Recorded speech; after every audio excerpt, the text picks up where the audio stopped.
welcome back to my channel. Now, since a lot of you guys are in the same boat like I am, hunting the Tempest Raw helmet to being able to transition into a werewolf tornado build, I decided to still try to give you a little bit of an insight what I'm trying to achieve, what I'm trying to do without the item itself. So basically, as you see, I'm level 89 and I played everything without Tempest Raw so far. And I found a way to basically enjoy the game, enjoy this build pretty much. And of course, I would be very happy if I managed to transition into the werewolf build like most of you. However, I found a way that is quite strong as well, as you can see in the background. Of course, it might not be able to push like into the very high-end tier levels, but however, at least playing until level 100 and farming efficiently and smooth and chilled, it's totally fine in my opinion. So I would like to go over quickly about how and what I built. I will do a full Diablo 4 planner as well, which I will link in my description. So I will not go too much into detail in every paragon point and so on, but I will at least give you some short idea of how I'm building it. So first of all, I would like to talk about the items. So this build is focused around not using Tempest Raw, as I mentioned. So I'm playing with basically what I found. One thing to mention, I have one unique, which is the Penitent Greaves. I think that this might be a very useful tool that you can use basically instead of the helmet. Of course, you will not get the extreme power spike as with the helmet, but however, it lets me spam more or less tornado whenever I'm within a pack, within a group of mob monsters and so on. So basically it's helping out a lot, because what it does is it chills enemies that are basically walking around you. And since we are generating primary resource with the chilled affix, basically this helps a lot to permanently be able to spam tornadoes as much as you can without the Tempest Raw helmet. So I quickly just highlight the items so you can press powers whenever you want. Most of them are really exchangeable. I just choose some of them because I like more defense and I like a little bit more smooth gameplay. So by the way, this one can be ignored. It's just something that I'm trying out because, as I mentioned in an earlier video, I found a Tempest Raw helmet, but so you can exchange this with something more useful. But as I mentioned, most of the things here are really exchangeable. The one thing that is very interesting and important, however, is to have a very good role which restores your primary resource when crowd controlling an enemy. And this is very nice compound with the Penitent Greaves. However, it's not a must-have item. I also did this a long time without them. We have other tools which I will go into in a second to make sure enemies are CC'd or crowd controlled. But it helps of course a lot because it's a no-brainer. You just run around and you put everything on ice. So that's quite nice and easy to maintain your main resource. I'm mainly playing with this legendary stuff. Just because of the reason that it gives a very high damage to crowd controlled enemies buff. What you always want on your items wherever it is possible is vulnerable damage. And of course critted chance, critted damage, everything that boosts your damage. So critted chance and vulnerability are in my opinion the most useful affixes that you can have on your items. It allows you to increase your damage by a lot, basically.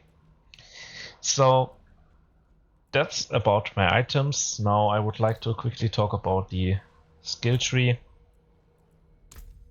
So the skill tree is built around not having Tempest Raw helmet, as I mentioned. So you will not find werewolf boosting skills, etc.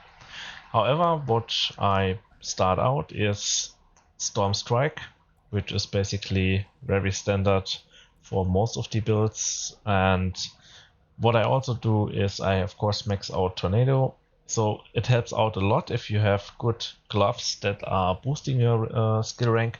For example, mine has +4 on Tornado ranks. It has attack speed, a crit hit chance, and so on. So it's indeed a very solid item. I mean, it has the damage for werewolf skill, so I can keep this when I transition into the werewolf form. So basically that's a quite good item, and you should try to aim for very high plus additional levels on Tornado on your gloves as well. So the next thing that I'm going to is Heart of the Wild with 1 point, going into Abundance and Wild Impulses, which furthermore boosts your damage that you do without being able to transition into a werewolf. By the way, you also create much more spirit, and that is something that feels really smooth. You can see it in the gameplay in the background already. It's generating a lot of spirit. It feels really nice to play, and in my opinion, besides the enormous of damage spikes that you will get with the werewolf build, there's not much downside in not having Tempest Roar, at least in my opinion. So damage against close enemies, pretty much standard. I put 1 point into Earthen Bulwark, however I have one item that is pushing it even further with 4 skill points.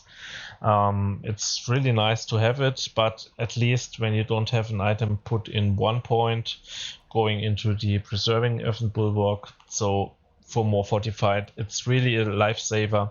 Basically how I'm doing this is I either take it proactively when I go into a bigger pool, or I use it to get out of bad situations. So it's very depending on the situation itself, and I make the decision in real time if I do it beforehand or when I need to get out. Basically, that's what we take here in the defensive section. There's nothing else really important for us now. Then I do something that is maybe a little bit different to others. I take the Poison Creeper. The reason why I take the Poison Creeper is because it gives me an immobilizing AoE spell, which plays into our item that I showed you earlier, which restores us primary resource. So basically now we have 2 generators, passive generators or active generators. We have the passive generator of Penitent Griefs, and we also have Poison Creeper, which is an active generator. So you basically with 1 skill you can pump up your essence up to maximum with just 1 click in a good pool. And if you not have it ready, if it's on cooldown, you still have your Penitent Griefs, which help you by just walking around.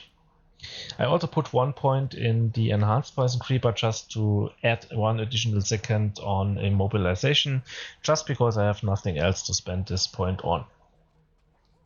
Since maybe if you're wondering, I take 2 points into Nature's Reach, I'm not always that far away from the monsters, so I want to have it just in case I need to kite, but it's something that I took 1 point out and get it into Poison Creepers, Enhanced Poison Creeper, just to have 1 more second of CC, which I find much more useful than not having this 1 second.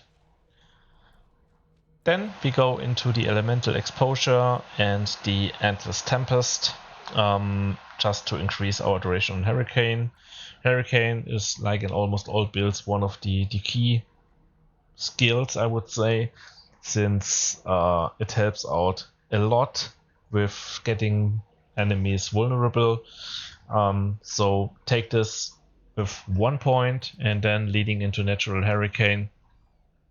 So basically a must-have to getting vulnerable damage on enemies. Then I'm having 1 point in Trample, just literally as a get out of bad things spell.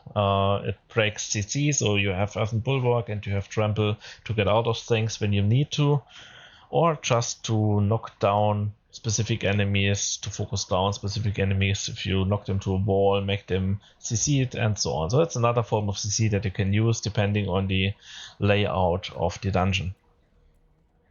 Then there's something that I'm doing now is neurotoxin. Poisoned enemies are slowed by 8%.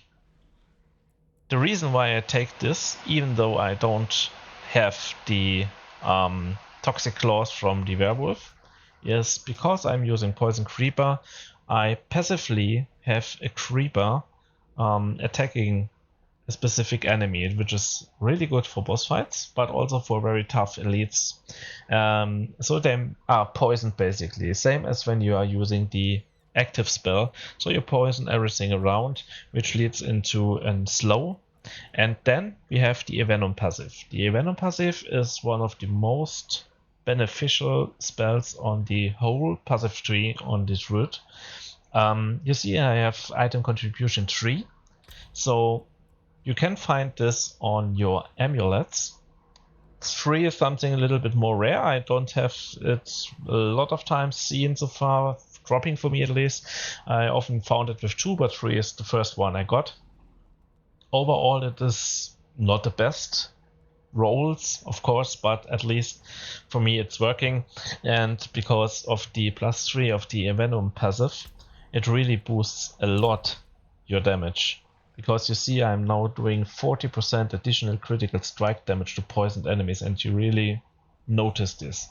So I highly recommend getting an amulet with Envenom passive points and try to roll it as good as you can, as high as you can, and then make use of it. It really changes everything, and it is a very nice damage contribution which allows me to basically farm whatever I need, at least at the lower to mid nightmare dungeon levels. As I mentioned, this build is, I think, not capable of doing high-end dungeons because I'm missing a lot of damage, I'm lagging on defensive, but however it's still a very nice way of playing this tornado route in the leveling phase. Then down to the ultimate skill section, we basically do not take any of these because, as I mentioned, I don't have the Tempest Raw Helmet in this guide, so I will of course not use Grizzly Rage. So, however, what I do is I take Defiance, Critical Circle of Life, and Resonance for my damage, and basically I take some defensive stance bony as well. The key passive at the end is Perfect Storm. Storm skills that you cast round 1 spirit and deal 50% increased damage when damaging vulnerable or immobilized or slowed enemy. This again is pushing our resource generation to the sky. It's basically so good, as you saw on the video in the background. It helps so much being able to spam Tornado almost all the time, as long as there are some enemies around you. Now, quickly showing the passive skill tree. As I mentioned, I will not go too much into detail in this. I will upload it in a written guide as well. But what I'm using is the Glyph exploit to get vulnerable enemies. I am using Human, which boosts our human form damage while also reducing our damage by 10% while we are in human form. I'm also taking the Legendary Ancestral Guidance, which gives me a 30% increased damage for 5 seconds after spending 75 spirit, which is basically almost all the time as long as you are fighting. The next Legendary Thunderstruck, which is also a very good and useful damage boost. We take Tempest with a lot of critical damage, vulnerable damage. So you see again, there is a lot of crit and vulnerable damage boosts on my Paragon tree. Spirit, critical strike damage with core skills, enormous damage spike. It's really good. I highly recommend getting this. And also you always should make sure that you get the bonus of the glyphs that you socket in, as well as possible from the rare nodes. Also I take Earth and Sky for a little bit more defense, but also some more damage to crowd controlled or vulnerable enemies, which is basically all the time. So you see it's basically all built around making enemies secede, and that's how I play this druid without Tempest Raw. So you saw in the video, it's really nice. It feels really solid. So I just want to bring this video to motivate you not stopping playing druid. I think it's the most versatile class in the whole game, and it can only be better and getting better with time. So I hope you liked the video.